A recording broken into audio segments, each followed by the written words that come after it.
I don't have Winamp downloaded, so this is our life now. New computer means I have nothing set up for OBS. How y'all doing today? We're playing Exceed today. If you don't know what Exceed is, it's a fighting game, but it's a card game. Today we're going to be looking at a actively streamed tournament match. It's between two of my friends who play way too aggressively for their own good. So we're going to see how well they go. This is for a tournament called the Chimera Summer Bash. I believe we're in round 4 out of, like, way too many. It's like 5 Swiss rounds, and then, God, double elimination with 8 people, so it's gonna take a while. It's already taken a while. It looks like the first matchup that we're gonna see is, oh, nice shot.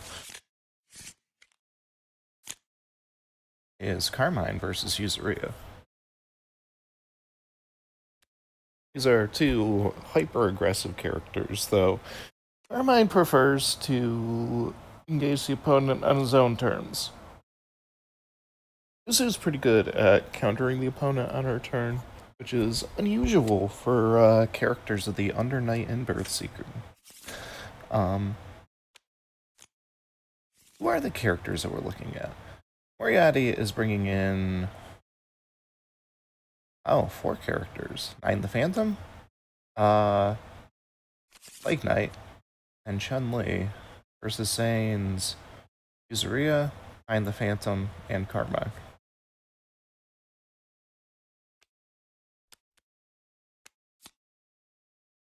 Alright, so looks like we're starting off hot and heavy here. Carmine setting up his boost in the middle of the board. Yuzu setting up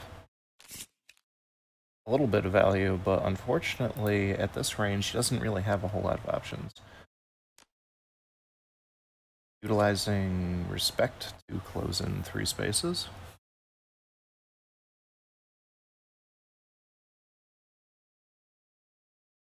And this is currently one of the worst positions for Carmine to be in, but his character ability does allow him to fix this position in, like, literally 1 move. If you're not familiar with Exceed, games of Exceed are pretty hot and heavy. Things go fast. Very, very fast.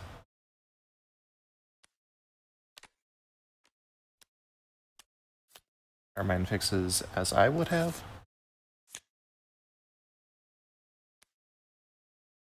Yuzu drawing cards for respect, but not removing her respect. Setting an EX attack. I guess it's because it just didn't matter. I don't feel like correcting them because, hell with it, they drew. They know what they're doing, I think.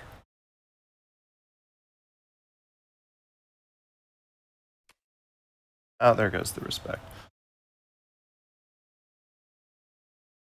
This is a terrible position for Carmine to be in. Best possible option at this point is to just block. We're looking at +2 power, +2 speed. Carmine doesn't want to get stunned. Most of his stuff is slow. Only has 6 defenses. 6 defenses against 8 damage is, you know, obviously less than the damage.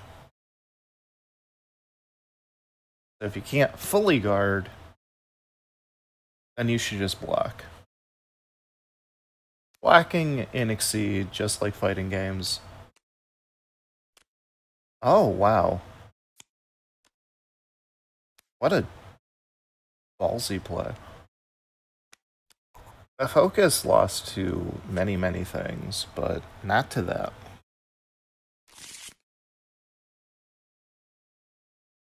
This puts...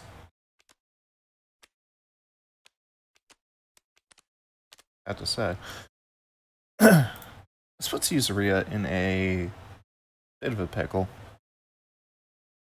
Needs to strike immediately, or else Carmine will keep advantage. Oh, that's a risky play, but it paid off. Okay. Out with it. Now Carmine has a massive advantage.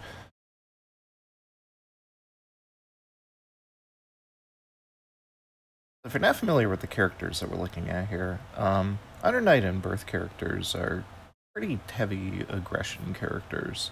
Whether or not they're good at it is another question entirely. These two, probably the best at it. Carmine's special mechanic is having dissolves, which increases his range and his power by a significant amount. We're seeing a reading, and apparently none of these three normals were called out. Which means this is bad for Yuzu. Not really sure what the read was. Maybe Assault. Assault is beatable from this position. Yuzu has various 5 speeds, even though she's used up like half of them already. I'm surprised the dive wasn't called out, because that would have been easy to kill. Carmine crossing for 7 power seems appropriate. There's really no penalty to doing this. Looking at the hand contents again.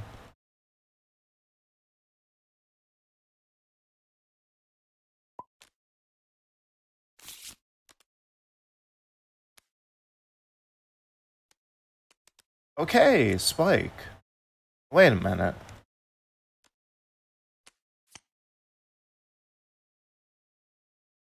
Was there not a sweeping hand? You played... What was this? I don't know what was being read. Yuzu basically just lost the game on that strike. Took a ton of damage, positioning is bad, down on resources, doesn't have spike or dive, which is important for fighting Carmine. Because Carmine's dissolves only work in one direction. So being able to dive over them reduces the value that they have. On top of that, Carmine loses any of his dissolves on the board if he's hit by spike. Anything that breaks through his guard will destroy his dissolves. So, Yuzu has basically thrown the game in 2 strikes.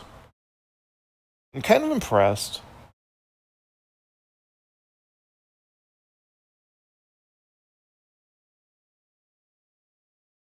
I'm curious what the solution is to this positioning. 3 force to move forward.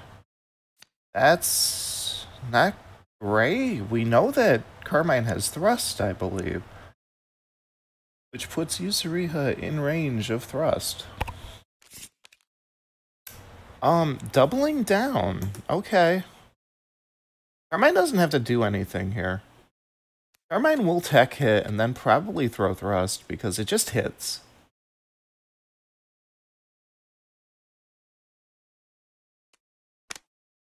Oh. Yeah, there's a thrust. That's 5 power, so we're taking 3 damage here. This is damage that Yuzu really cannot afford to be taking. Carmine does pass his turn, which is bad for him, but Yuzu basically passes her turn, so it doesn't matter.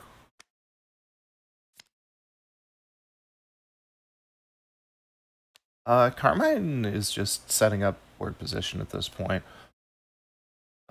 His exceed side allows him to just consistently keep zoning with his options in his meter area.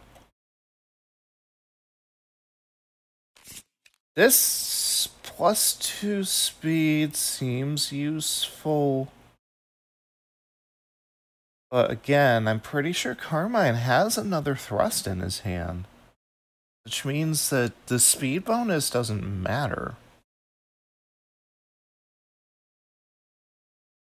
And from this position, Carmine can also just throw Assault, which is pretty potent. I'm fairly certain that Yuzu does not have a range 5 option that hits at this speed. Oh, if this is EX Assault, that would be great. Might be EX Sweep, which is also potentially good. And it's EX Assault. Oh, wow, this is funny interaction. Carmine moves in, deals 9 power, so that's 8 damage. And takes the next turn.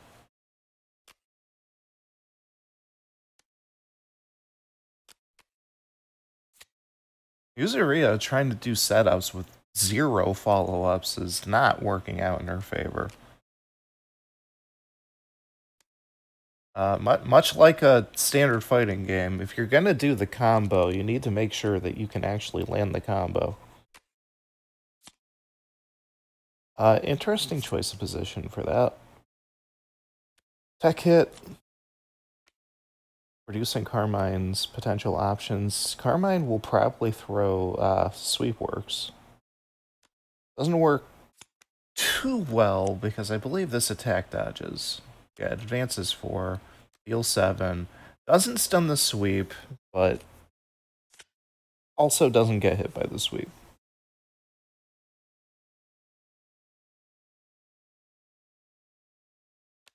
And at this point, Carmine just starts zoning again.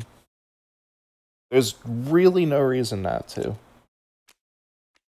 Yuzu effectively just holding down back. Choosing to draw 2 cards instead of actually taking an action.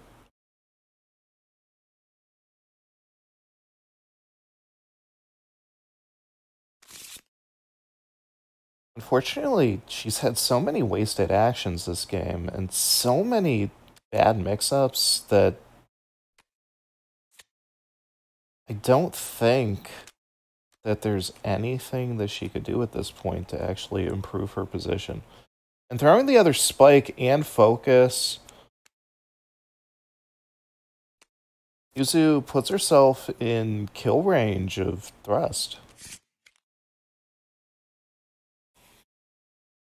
I have to know, right? Like, thrust is 7 power from this position at speed 6, and it hits.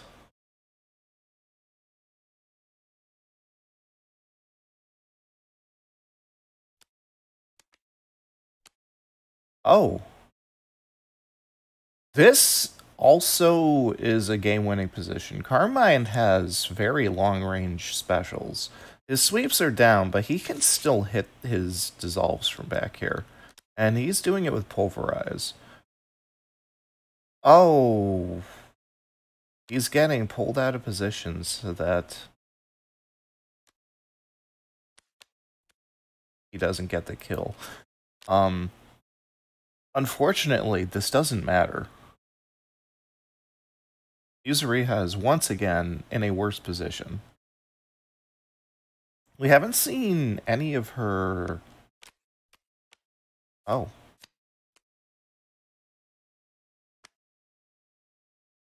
Interesting option. We haven't seen any of her 2 to 4 ignore guard options.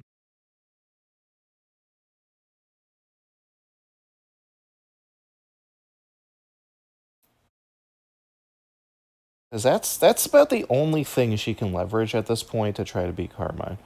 Carmine, at this point, is not in a good position. Judging by the tech hit, I don't think this is one of her 2 to 4 spikes.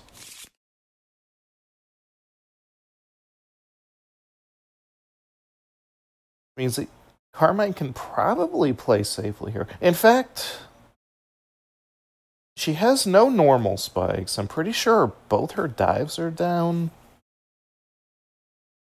Just play defensive card, and it will probably pay off.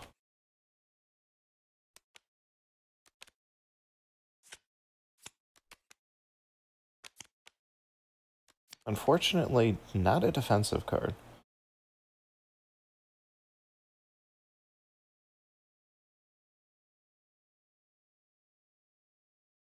I don't think Carmine made the leap of logic that I did, where I believe he was playing against the spike, but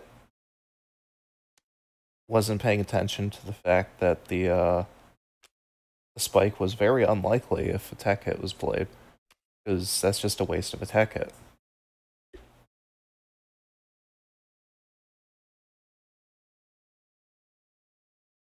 Both players now suddenly with basically no resources.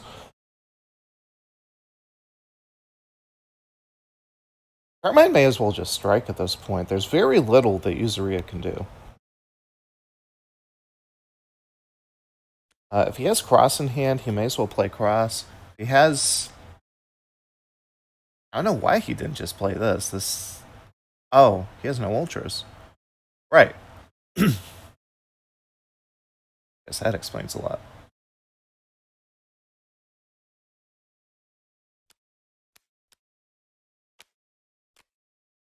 Spending 2 to...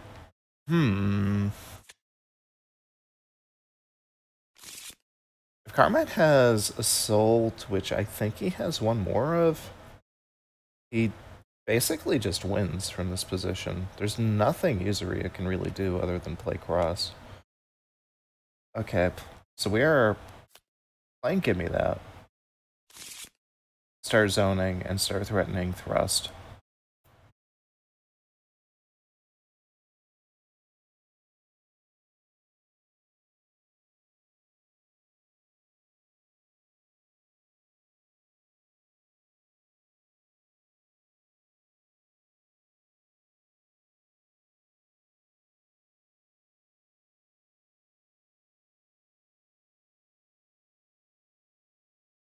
Unfortunately, oh no, trying to. That might be game. Carmine needs to spend his gauge. He needs to spend his gauge to draw more cards so that he can have total leverage over Yuzu. She has no more readings. Both dives have been played. This strike probably works because I do not believe she has any blocks left. I think she has used tech hit twice.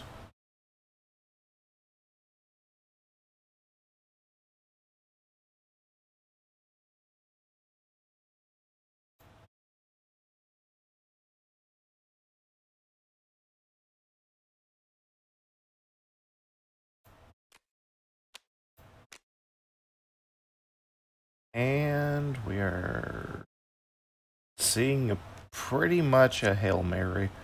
There was nothing that could have done. That ends game 1.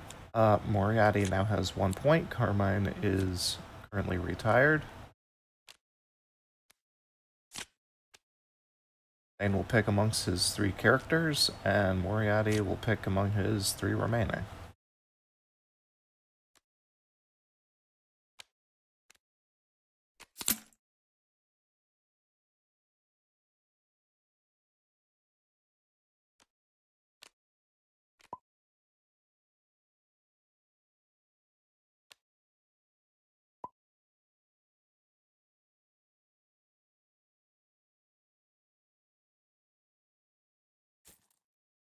So, of the remaining matchups, I don't think we're going to see Plague Knight. We're probably going to see Nine the Phantom, possibly Carmine from Zain's side.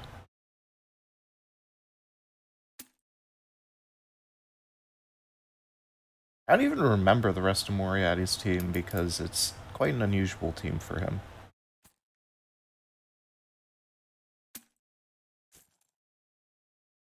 He might pull out Chun-Li for this. If I were to hazard a guess, it would be Chun-Li versus 9. Let's see if we're correct. Well, we have 9.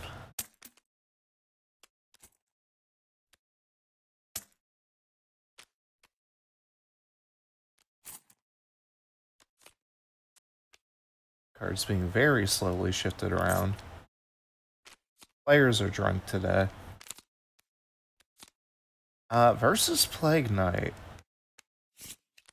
I don't think that Moriatti is an experienced Plague Knight player. He has played enough Plague Knight to know how to play him. And he certainly knows how to do the really jank combos that make Plague Knight absurdly powerful, as opposed to just normally powerful.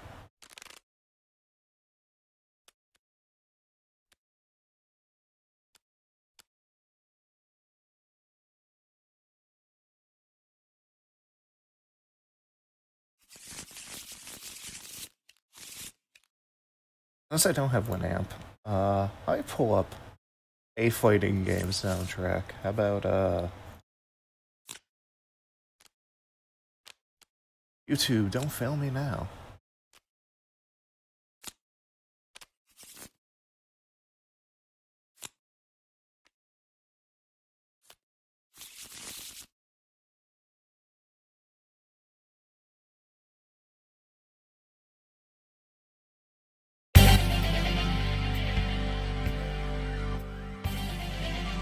Here we go.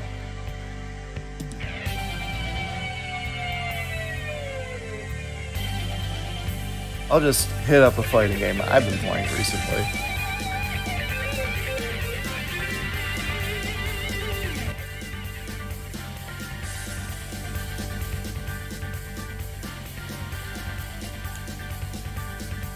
Alright, Zain takes first turn as 9 and immediately prepares. Playing defend. That's a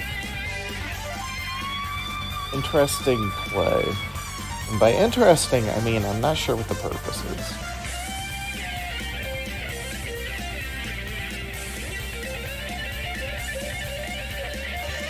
I'm playing her own defend.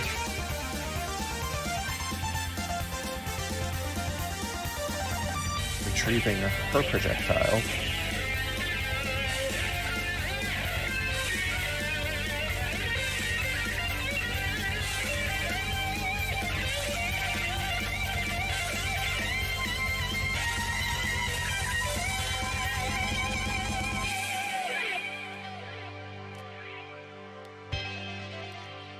Unexpected results. Very, very powerful boost. What was the force expenditure?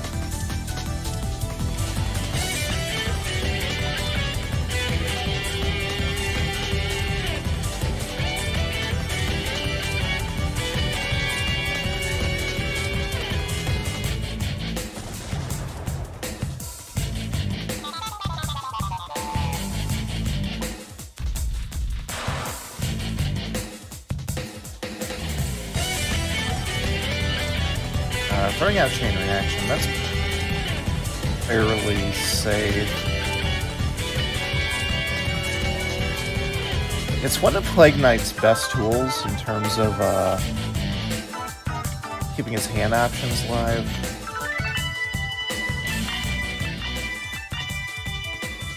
It's very aggressive Plague Knight play. It will reduce his hand by a significant amount.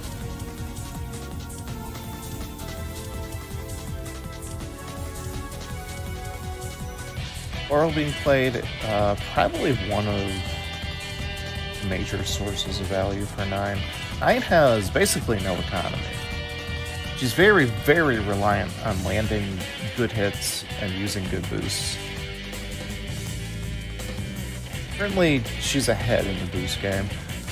Defend plus range means that she probably will just do whatever the hell she wants to. Getting close to and advantage with an EX, with defend. We're looking at 6 defenses right now, plus a possible 2 power.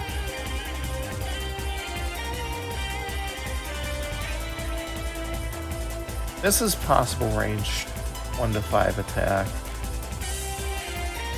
Giant Bomb landing for 7? Into 3 armor.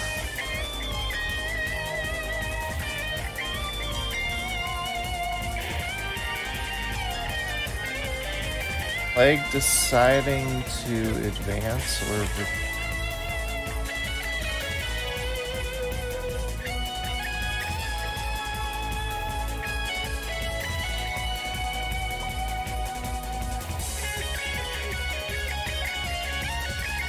And I did a little dance.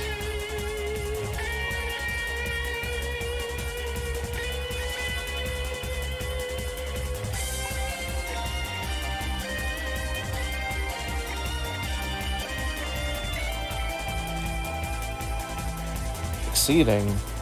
With 3 cards in hand, exceeding is kind of terrifying for Plague Knight. If he has the right options, he can do basically whatever the hell he wants to. We're looking at... I don't even know what the hell that's pronounced as. Uvaravite? Uvaravite. Once stunned, they must discard 2 or in. This is also one of Nine's best economy boosts. Gets Kunzai out of her hand, which is kind of a tech option. Basically allows her to swap 2 cards for another 2 cards, and then hopefully do some big damage to her opponent. And the Fierce is definitely going to help that.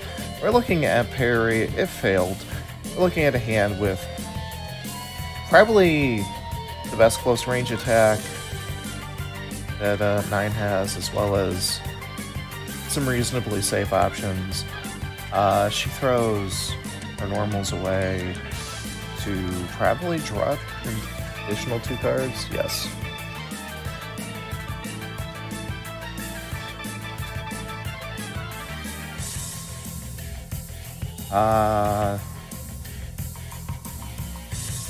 The Plague draw?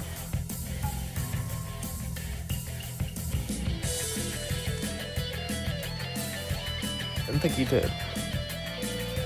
Considering he did nothing on the previous turn, being down to 4 cards is not ready.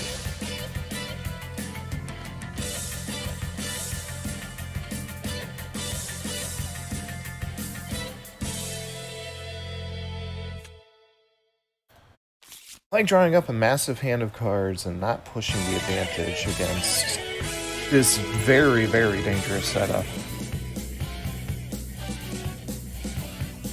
Unfortunately, this is a situation where you normally would attempt to just do whatever you can to lose as least as possible, but +2 power plus discard to a random is losing as big as possible if you choose to do nothing. Like, wants something with defenses out. He wants to defend.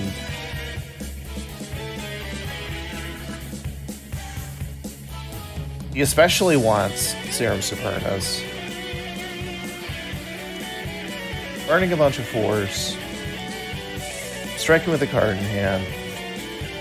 Asking his opponent to take both cards? Yeah, that makes sense. There's really no reason to not just use both cards, because they're 2 very good cards.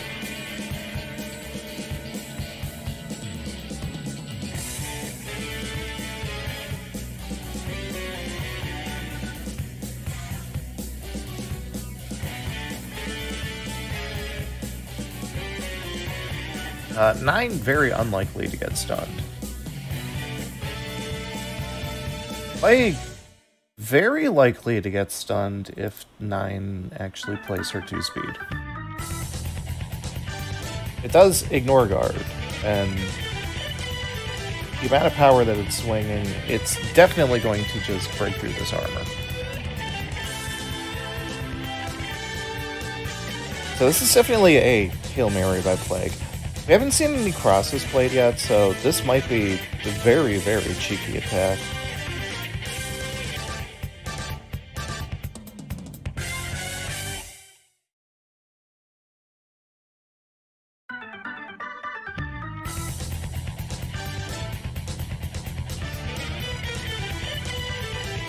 I'm pondering options. I would probably just slam the 2-speed. There's, like, few loss conditions on it.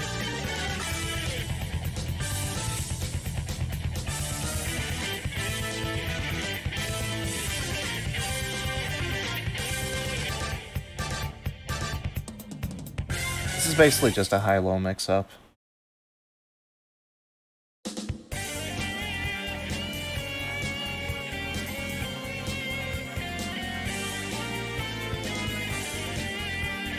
The player particularly wants to get stunned, though. We are looking at no cards in hand right now, but there will be 4, which will deplete to 2 pretty quickly.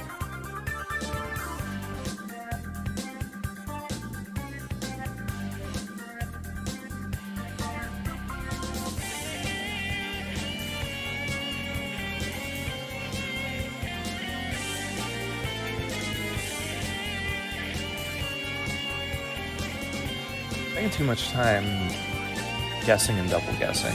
The moment you start double guessing yourself and exceed is the moment when you should just take your second pick and just throw it on the board. Because generally your third pick is the wrong pick.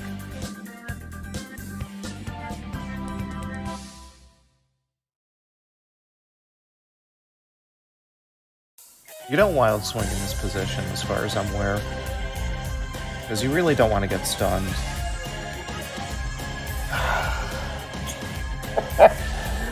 Well, that'll get you stunned. That's just a straight 7 damage. And plague draw is 6. Yep. Oh boy.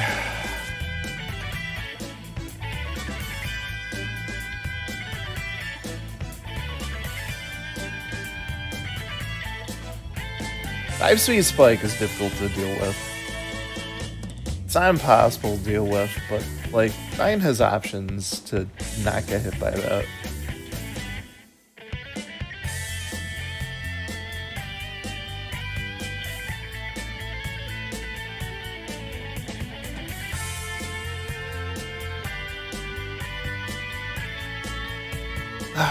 For what it's worth, it's not game ending. It just hurts a lot.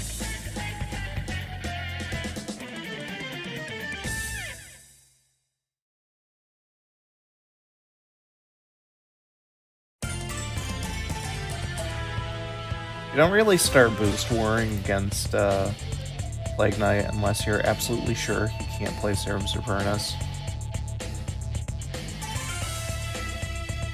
Because people took. Ooh! That's 5 spaces of movement on Staff of Surging. That's kind of hilarious. Oh, man.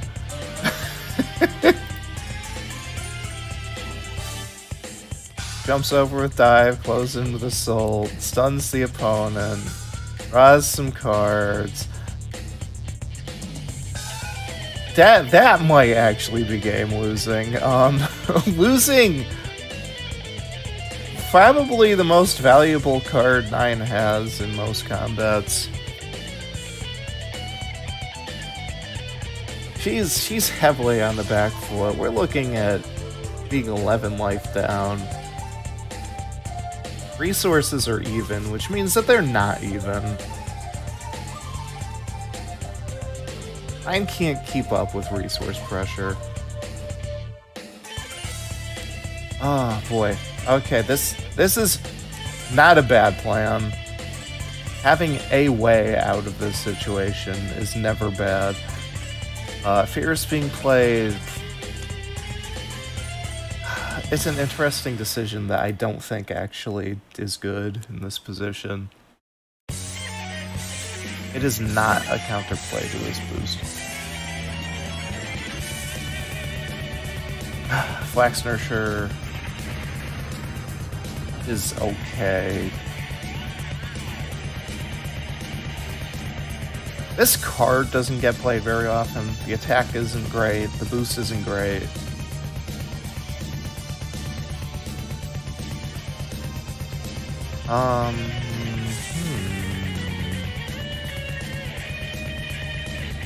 Establishing range 2, which allows this to work better.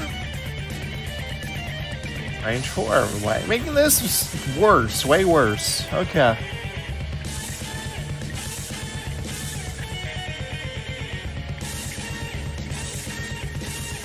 Guess Zain didn't have the other grasp.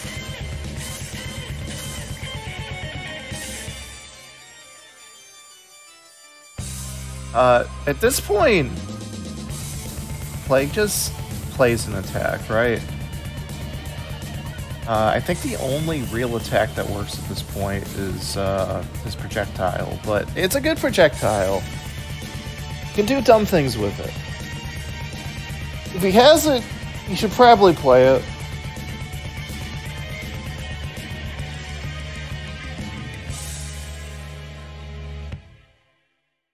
Furious, plus he can probably cheese out a lot of extra power, means Zain doesn't really have options against it.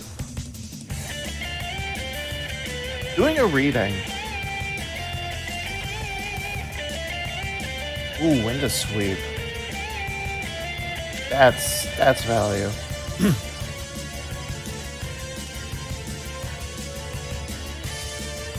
Fierce dive into sweep. Yeah, another source of resource advantage completely lost. If Zain can manage to pull this game back, it's going to be on the mistakes of Plague Knight.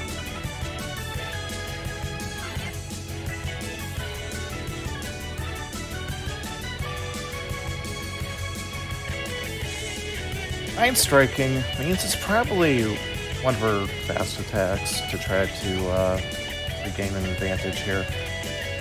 Cross definitely being the wrong play.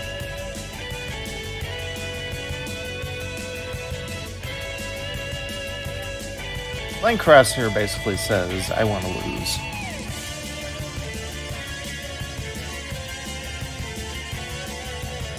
Alright, Zain getting her 7 speed into play, which means she has a get out of jail free card. Currently allows her to move up to 3 spaces.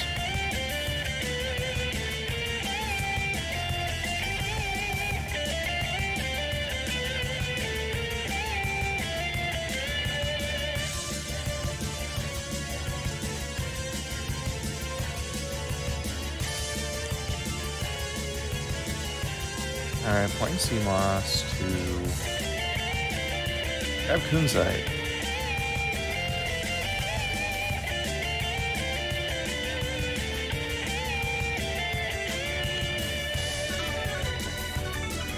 CMOS is a pretty fantastic boost, but it's also on a pretty fantastic attack.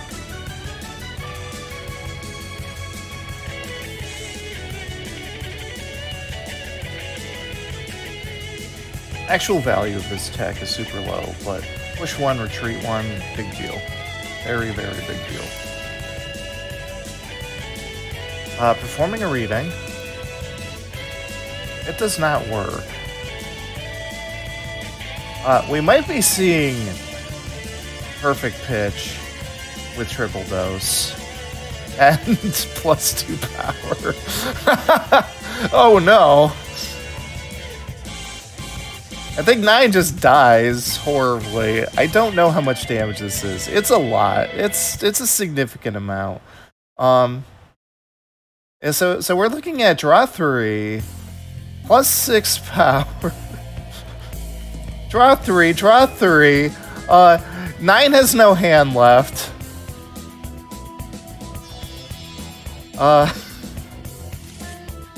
This is a 10 power strike.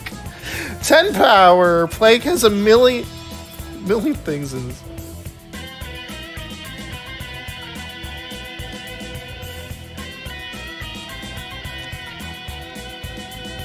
Oh, triple dose is passive. Oh my god, okay. Wait, okay. Hold up.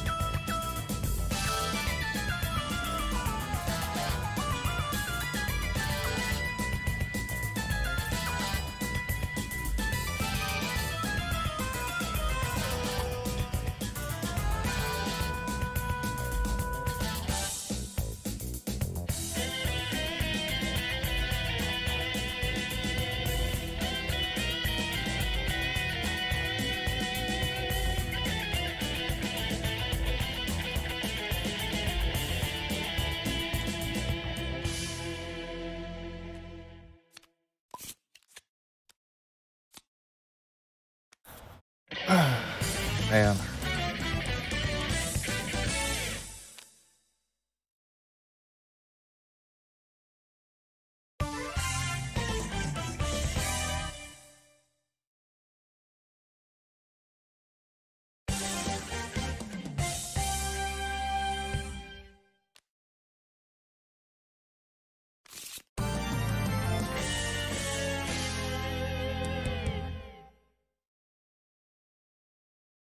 Well, that was less exciting than I thought it was going to be. It was still pretty exciting.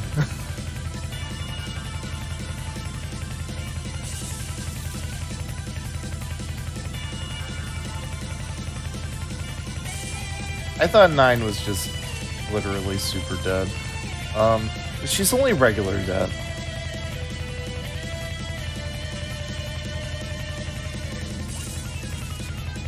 And reshuffling, grabbing her astral heat. I'm not sure the reshuffling actually helps against this boost setup, but hey.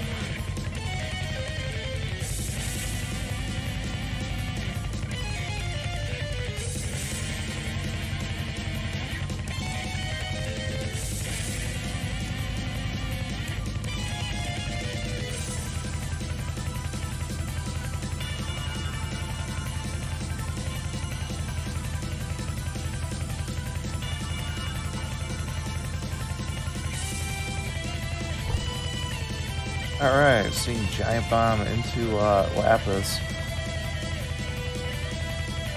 Do we have enough normals? 2, 4, 6. We have exactly enough to not get destroyed here.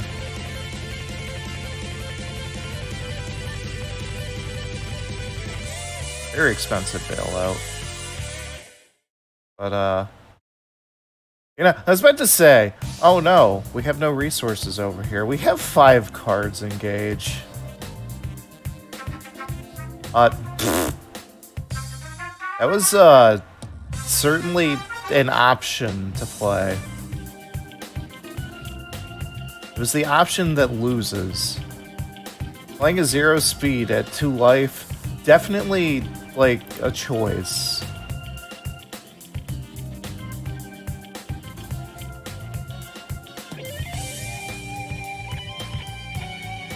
You know, Emerald was, like, such a good play from this position that I'm not sure why that didn't get played.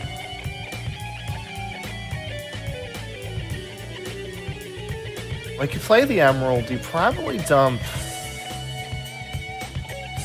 a gauge to pay the cost, and then you can threaten Navy Pressure or Flame Punisher.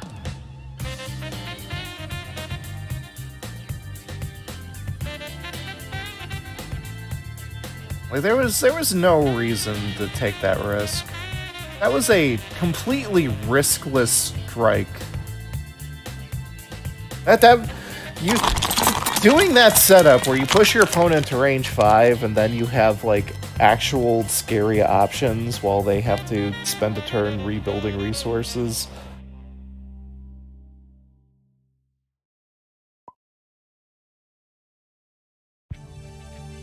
Well, I guess that's the end of our game. 2-0 in favor of Moriatti. Zain made, like, horrible misplays multiple games. I can't defend any of his actions, I'm sorry. I'm the type of commentator who will just be like, you did bad. Stop doing bad. Learn from your mistakes. So, if you watch this in the future, Zain, know what I said.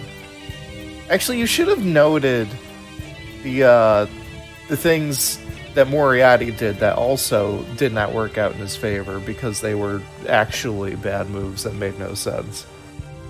You should both watch this. You should both learn from your mistakes. Anyways, we're done tonight. Normally I'd have like a little message here. I had to switch computers, and apparently I just did not back up my OBS files. At least not as well as I thought I did. So, we're just gonna go on a city scroll.